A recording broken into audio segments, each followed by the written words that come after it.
श्री राधे राधे। एक बहुत सुंदर प्रसंग आता है, जैसी करनी वैसी भरनी।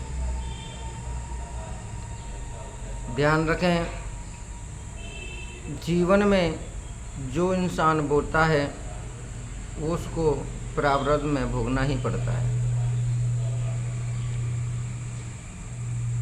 सुनने में प्रसंग है लेकिन जीवन की सच्चाई है। एक नगर सेठ थे,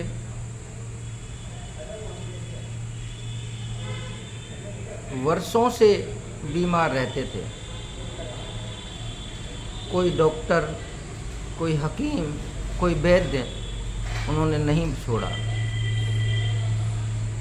कोई जादू टोना टूना फूना टोटका करने वाले भगत, मंदिर के पुजारी,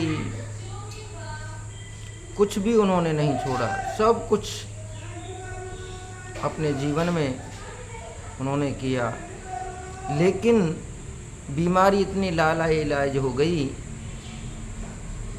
कि वो ठीक होने में नहीं आती।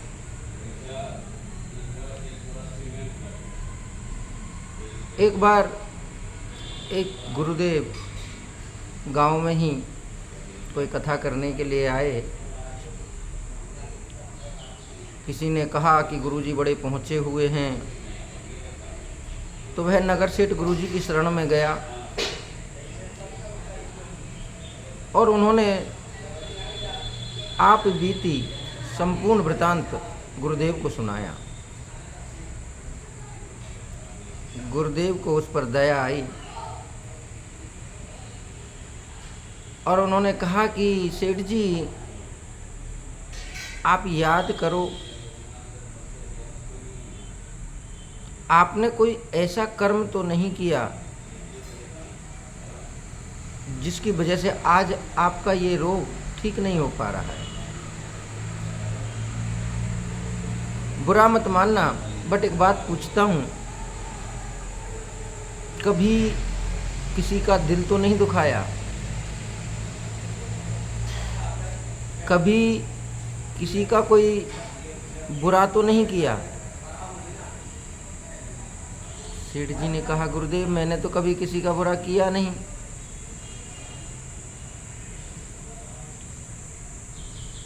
तो कभी किसी का हक तो नहीं मारा?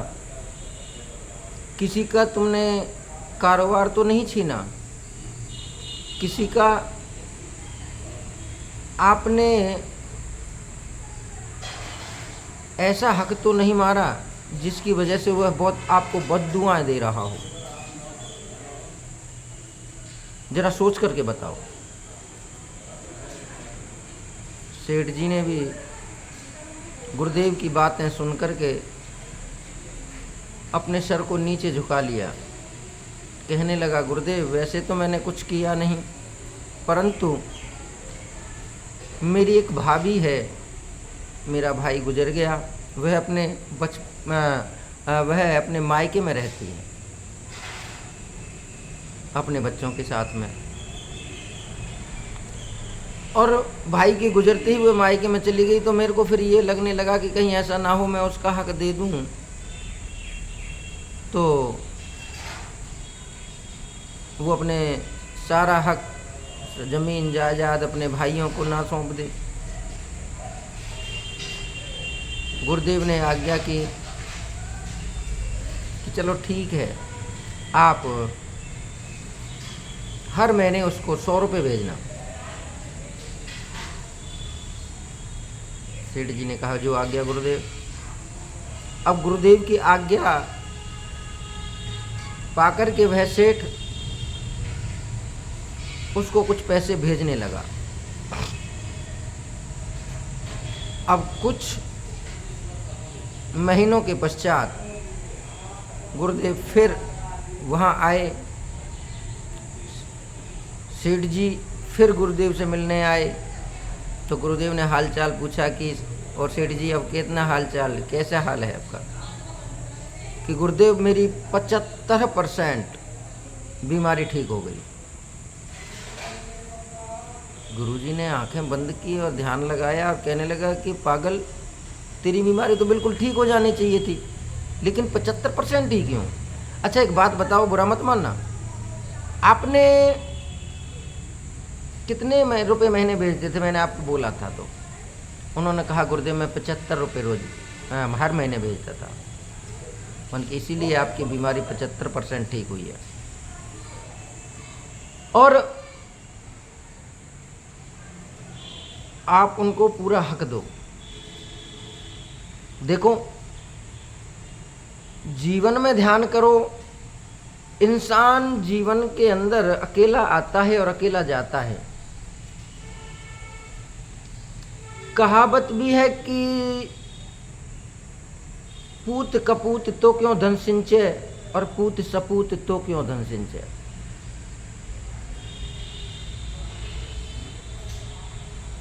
तुम अपने जीवन में कुछ साथ लेकर के नहीं आए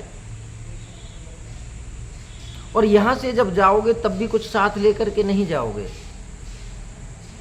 तो हम आपसे कहना चाहते हैं कि जिसका जो हक है वो चाहे अपने भाइयों को दे, चाहे जो करे, वो उसकी मर्जी, उसका भाग्य, लेकिन आप उसको बुला करके वो सारा हक उसको दे दो। अब गुरुदेव की आज्ञा पाकर के उसने अपने भाभी को अपने गांव में बुलाया, अपने घर में रखा, सभी गांव वालों को एकत्र करके सबके समक्ष उसका हिस्सा उसको दे दिया, जमीन जायदाद सब कुछ उसको दिया। तो अब वो बड़ी बड़ी दुआएं देने लगी और उनकी दुआओं से वह नगर से फिर से स्वस्थ हो गया।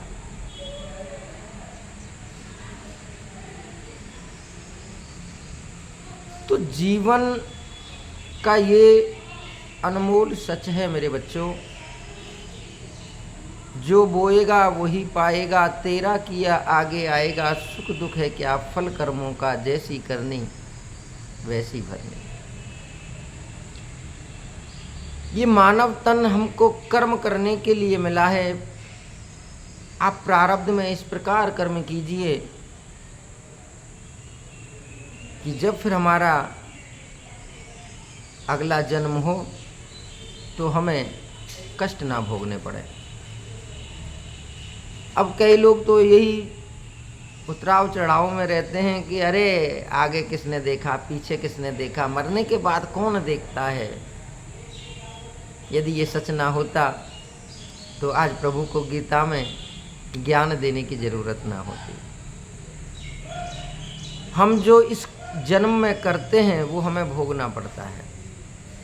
इसलिए कभी किसी का दिल ना दुखाएं, कभी किसी का हक ना मारें। इस संसार सागर में सब जीते जी की कहानी है प्यारे। ये मानव तन तुझको हीरा दिया, तूने वृथा गवाया तो मैं क्या करूं। बार बार मानव का चोला नहीं प्राप्त होगा।